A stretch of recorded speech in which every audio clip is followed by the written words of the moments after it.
قال عمران وتميم نقول لهما بارك الله لهما وبارك عليهما وجمع بينهما على خير. ولدي 4 أبيات من الشعر أود بها على مسامع الجميع، وهي إهداء خاص من ابن دبوان إلى الأخوان الشقيقان عمران وتميم. يا حلفي بالله عبري وقدميها من داخل فؤادي وصميم ذاتي. يا أيها الشاعر اتلوها واقرأها وقدم كلام على الناس سارم. تهنئة من ابن دبوان كلمات كأنها لؤلؤ يغوص في الماء الجارم. نبع الفؤاد طرز شعرا تنتي بها من عاشق الحلم وعاشق المعالم. من طالب وفي البيداء بارس ومن وصل الشعر ومن وصل بشعره كل الكمال. إلى الأخوان الشقيقان مبروك لهما عمران وتميم لؤلؤ ومرجان.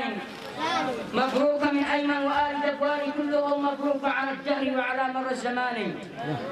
يا أيها العرسان الشقيقان مبروك لهما مبروك يا رفقاء الدرب وأعز أحبابي.